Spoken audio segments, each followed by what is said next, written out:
말씀으로 시작하는 축복의 아침입니다. 우리 아침 예배로 하나님 앞에 함께 나가겠습니다. 오늘은 요한복음 1장 29절에서 42절까지의 말씀을 우리 함께 읽으시고 하나님 말씀 나누겠습니다. 이튿날 요한이 예수께서 자기에게 나오심을 보고 이르되, 보라, 세상 죄를 지고 가는 하나님의 어린 양이로다. 내가 전에 말하기를 내 뒤에 오는 사람이 있는데 나보다 앞선 것은 그가 나보다 먼저 계심이라 한 것이 이 사람을 가리킴이라. 나도 그를 알지 못하였으나 내가 와서 물로 세례를 베푸는 것은 그를 이스라엘에 나타내려 함이라. 내가 보매 성령이 비둘기같이 하늘로부터 내려와서 그의 위에 머물렀더라. 나도 그를 알지 못하였으나 나를 보내어 물로 세례를 베풀라 하신 그이가 나에게 말씀하시되, 성령이 내려서 누구 위에든지 머무는 것을 보거든 그가 곧 성령으로 세례를 베푸는 이인 줄 알라 하셨기에 내가 보고 그가 하나님의 아들이심을 증언하였노라. 또 이튿날 요한이 자기 제자 중 두 사람과 함께 섰다가 예수께서 거니심을 보고 말하되, 보라, 하나님의 어린 양이로다. 두 제자가 그의 말을 듣고 예수를 따르거늘 예수께서 돌이켜 그 따르는 것을 보시고 물어 이르시되, 무엇을 구하느냐? 랍비여, 어디 계시오니이까? 랍비는 번역하면 선생이라. 와서 보라. 그러므로 그들이 가서 계신 데를 보고 그날 함께 거하니 때가 10시쯤 되었더라. 요한의 말을 듣고 예수를 따르는 두 사람 중에 하나는 시몬 베드로의 형제 안드레라. 그가 먼저 자기의 형제 시몬을 찾아 말하되, 우리가 메시아를 만났다. 메시아는 번역하면 그리스도라. 데리고 예수께로 오니 예수께서 보시고, 네가 요한의 아들 시몬이니 장차 게바라 하리라. 게바는 번역하면 베드로라. 나는 그대로 있지만 모든 것이 한순간에 바뀌는 순간이 있습니다. 우리의 삶이 완전히 다른 차원으로 점프하는 순간이라고 말할 수 있죠. 일명 퀀텀 점프 같은 거죠. 오늘 세례 요한과 그의 두 제자가 예수님을 만나면서 그 퀀텀 점프하는 놀라운 순간을 경험하게 됩니다. 자, 과연 어떤 내용인가? 오늘 함께 말씀 속으로 들어가길 원합니다. 유대인들이 보낸 사람들이 있었어요. 그들이 세례 요한에게 도대체 당신은 누구냐? 자, 이런 질문을 했었죠. 자, 그리고 그 대답을 한 다음에 그 다음 날이 오늘의 본문의 시작입니다. 세례 요한이 예수님을 하나님의 어린 양, 또 하나님의 아들, 자, 이렇게 증언을 했어요. 되게 중요해요. 하나님의 어린 양이고 하나님의 아들이다. 자, 그랬더니만 예수님을 따르는 제자들이 곳곳에서 생기기 시작을 합니다. 예수님을 따르기 시작을 하죠. 세례 요한은 자신을 향해 이렇게 오시는 예수님을 봅니다. 그랬을 때 세례 요한은 금방 말씀드린 것처럼 저분은 하나님의 어린 양으로 오셨다라는 겁니다. 여러분, 하나님의 어린 양으로 오신 예수님은 왜 세례 요한이 그렇게 얘기를 했을까요? 자, 이거는 이사야 53장 7절의 말씀에 근거해서 하는 거예요.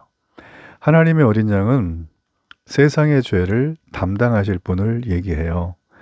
세상의 이 죄 담당하실 분, 즉 속죄를 위한 제물이 어린 양이에요. 자, 예수님은 속죄를 위한 제물로 바쳐지는 어린 양처럼 이 땅에 오신 거예요. 예수님이 이 땅에 오셨을 때 이미 자신의 죽음을 아셨고 세상의 죄를 짊어지셔야 되는 자신의 운명, 사명의 길을 아셨어요. 그러나 그 길을 가셨죠. 온전히 이루셨어요. 순종함으로. 왜냐하면 아버지의 뜻을 이루어야 하기 때문입니다. 여러분, 우리가 세례 요한의 이러한 증언의 내용을 통해서 분명한 걸 알 수 있죠.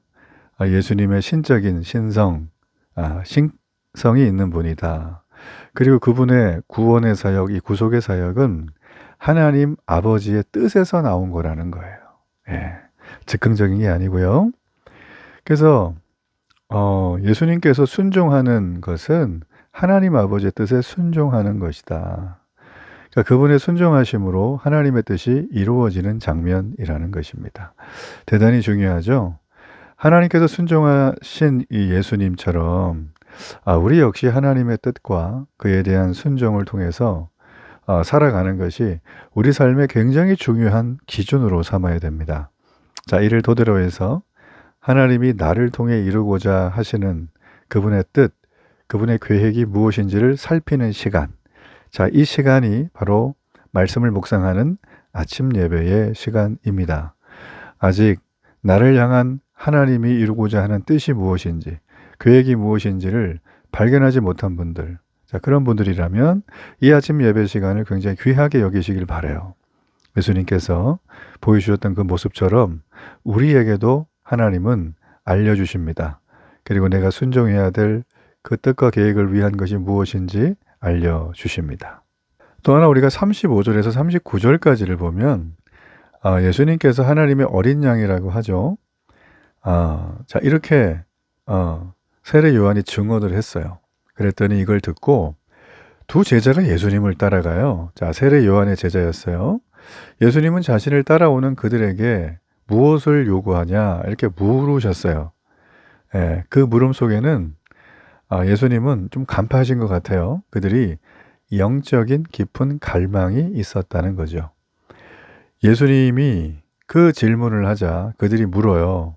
예수님 어디에 거하십니까? 라고 했더니 예수님 한마디로 얘기하셨어요. 와서 보라. 와 보라는 거죠. 이리 와 보라는 거예요. 그러면서 예수님의 삶을 친히 열어서 그들에게 보여주십니다. 자, 이것을 계기로 이들은 예수님을 온전히 알게 되며 자신의 삶을 드리죠. 그리고 그분을 따르는 평생의 제자로 거듭나게 됩니다. 자, 여러분, 우리 역시 깊은 영적 갈망이 있어요.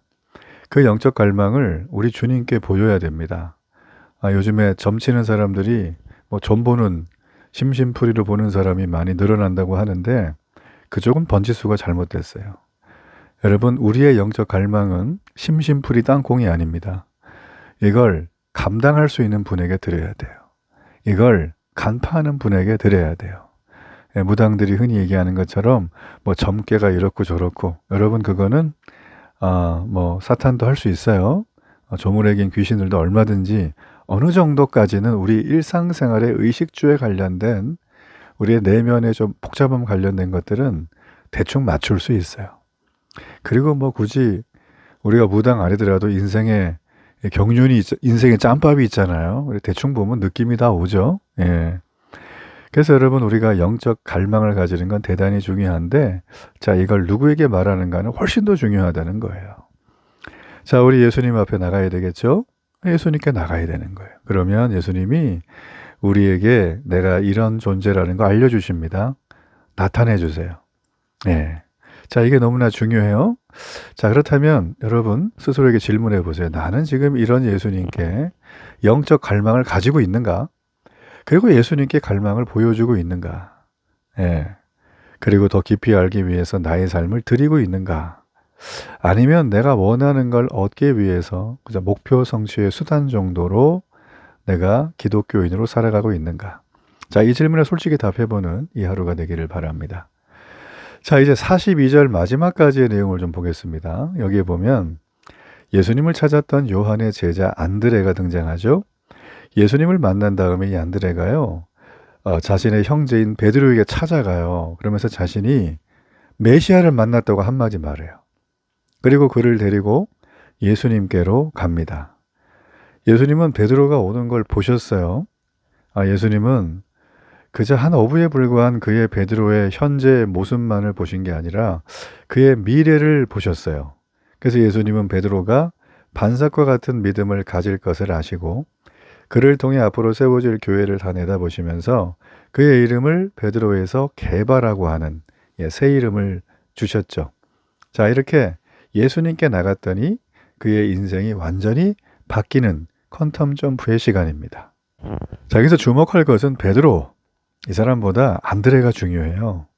자, 그는 별로 주목받지 못한 제자가 됩니다. 앞으로도 주목받을 일이 별로 없어요. 요한복음에서 오늘 본문 외에 3번 정도만 더 언급될 뿐이거든요. 그는 성경을 기록한 저자도 아닙니다. 그는 교회의 창시자도 아니에요. 그러나 그는 베드로에게 예수님을 소개했어요. 여러분, 안드레의 전도가 없었다면 그 위대한 사도 베드로도 없었습니다. 안드레는 위대한 전도의 사람이었어요. 여러분, 하나님은 아브라함을 아브라함으로, 사레를 사라로, 야곱을 이스라엘로 이름을 바꾸어 불러주셨습니다. 여러분, 우리에게도 현실의 이름이 있죠? 그러나 예수님께 나아가면 우리의 이름이 영적으로 세상을 바꿀 수 있는 이름으로 불러주십니다. 우리가 주님 앞에 나아가게 되면 현실 너머에 있는 우리의 가능성을 보시는 그 하나님께서 그 가능성을 믿음으로 실현시켜서 하나님의 계획을 이루어 주신다는 거죠. 여러분, 그러므로 이 아침에 예수님께 나아가십시오.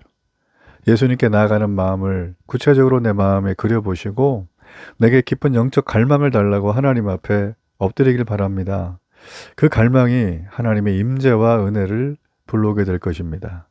우리의 모든 삶이 바뀌는 이런 은혜, 오늘 여러분에게 있기를 축복합니다. 결단의 기도를 드리겠습니다. 살아계신 하나님, 은혜를 감사합니다. 예수님께 나아가는 자, 바로 내 속에 주님의 임재와 은혜가 가득하게 될 것입니다. 깊은 내 안에 영적 갈망을 가졌던 안드레같이, 베드로같이 오늘 주님 앞에 기꺼이 나가 나의 삶을 드리고 맡기는 은혜의 하루가 되게 하소서. 예수님 이름으로 기도합니다. 아멘.